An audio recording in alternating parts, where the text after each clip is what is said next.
Hello नमस्कार, मी उर्मिला. स्वागत आहे तुमचं आजच्या माझ्या व्हिडिओमध्ये.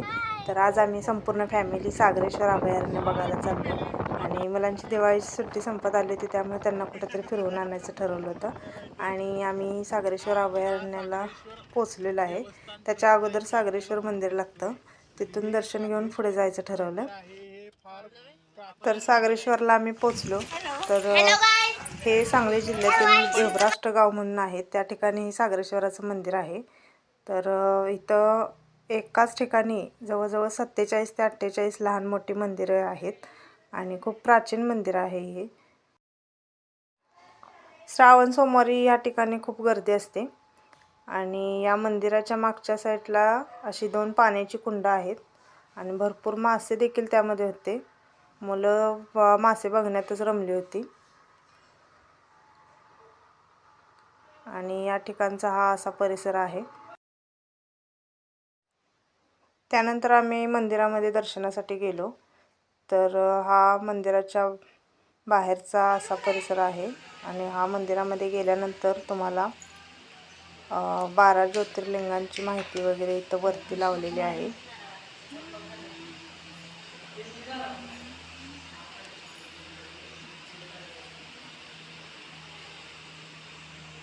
आतमध्ये सभा मंडपामध्ये अशी देवाची मूर्ती आहे आणि आतमध्ये गाभाऱ्यामध्ये शिवलिंग आहे. आतमध्ये जाता येत नाही, त्यामुळं बाहेरूनच दर्शन घेतलं आणि परत निघालो.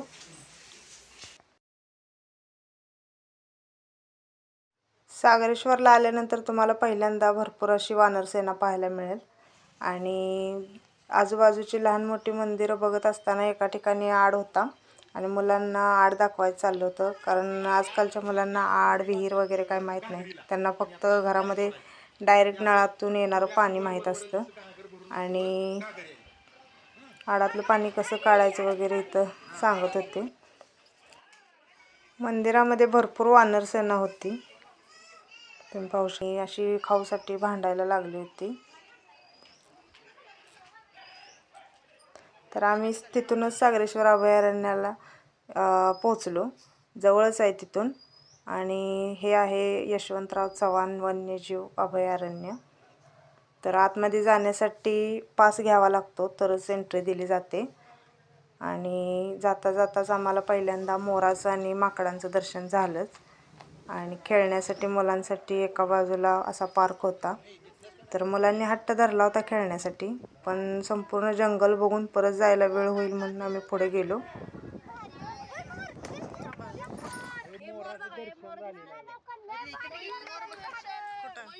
तर या ठिकाणी भरपूर अशी वेगवेगळ्या प्रकारची झाडे होती आणि हे महाराष्ट्रातील पहिलं मानवनिर्मित अभयारण्य आहे, कारण इथे अगोदर एवढी झाडं नव्हती. इथल्या स्थानिक लोकांनी पुढाकार घेऊन मोठ्या प्रमाणात वृक्ष लागवड केली आहे आणि संपूर्ण जंगल हे असं हिरवंगार केलेलं आहे.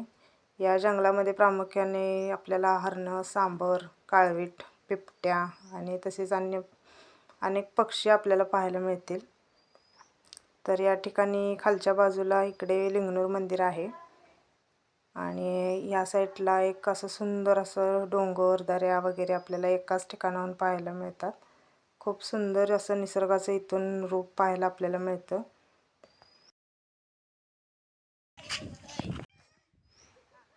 सगळ्यांनाच हा नजारा खूप आवडला, कारण अतिशय निसर्गाचं सौंदर्य इतकं अप्रतिम होतं की आल्यासारखं एक मनाला समाधान मिळालं आणि थोडा वेळ तिथंच फोटोशूट केला आणि तिथंच आम्हाला हरणांचा कळप देखील पाहायला मिळाला. मुलांनी देखील बघितला. तर हे हरणांसाठीच खास अभयारण्य ओळखलं जातं. इथं हरणं खूप मोठ्या प्रमाणात आहेत. निसर्गाचं खूप अप्रतिम असं सौंदर्य या ठिकाणी पाहायला मिळतं. तुम्ही देखील या अभयारण्याला नक्की भेट द्या. त्यानंतर आम्ही डोंगराच्या टॉपला जायला निघालो. तर जसं डोंगरावरती जाईल तसं हवा थंड लागत होती, एकदम वातावरण थंड लागत होतं आणि थंडी वाजत होती. तर अशा प्रकारे इथून असं हा डोंगर दिसतो.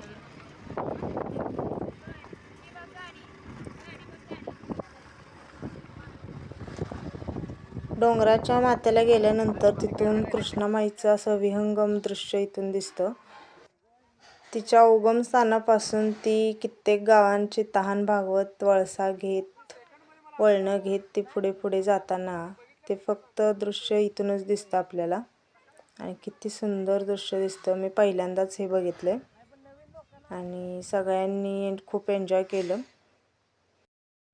या ठिकाणी असे ग्रिल लावलेले आहेत आपल्या सुरक्षेसाठी आणि डोंगरावर असे पायवाटा पण आहेत भरपूर. तर इथून असं संपूर्ण अभयारण्य आपल्याला इथून वरतून पाहायला मिळतं. आणि या ठिकाणी थोडा वेळ थांबून मस्तपैकी जेवण करून परत आम्ही निघालो. परत येताना हे निसर्ग माहिती केंद्र या ठिकाणी आम्ही आतमध्ये गेलो. तर आतमध्ये संपूर्ण अभयारण्याविषयी माहिती दिली होती, ती संपूर्ण पाहिली. तर या ठिकाणी संपूर्ण सांगली जिल्ह्याचा इतिहास मांडला होता आणि सांगली जिल्ह्यातील धार्मिक स्थळे असतील, पर्यटन स्थळं असतील, संपूर्ण स्थळांविषयी या ठिकाणी इतिहास मांडलेला आहे आणि ते तुम्हाला संपूर्ण माहिती या ठिकाणी मिळेल. तसेच स्वर्गीय यशवंतराव चव्हाणांविषयी त्यांचा जीवनपट या ठिकाणी मांडलेला आहे, तुम्ही पाहू शकता. आणि या ठिकाणी संपूर्ण अभयारण्याविषयी, जंगलाविषयी, तसेच प्राण्यांविषयी, पक्ष्यांविषयी, त्यांचे पावलांचे ठसे वगैरे संपूर्ण माहिती या ठिकाणी आपल्याला पाहायला मिळते. तसेच या अभयारण्यासाठी ज्यांनी ज्यांनी योगदान दिलेलं आहे त्यांची संपूर्ण माहिती. तर मुलांना पुस्तकामध्ये अरण्यलिपी म्हणून धडा होता आणि ते इथं आल्यानंतरनं ही सगळी माहिती बघून त्यांना चांगली उपयोगी माहिती त्यांना मिळाली आणि त्यांच्यासाठी उपयुक्त ठरली. तर संपूर्ण माहिती घेऊन झाल्यानंतर आम्ही परतीच्या प्रवासाला निघालो.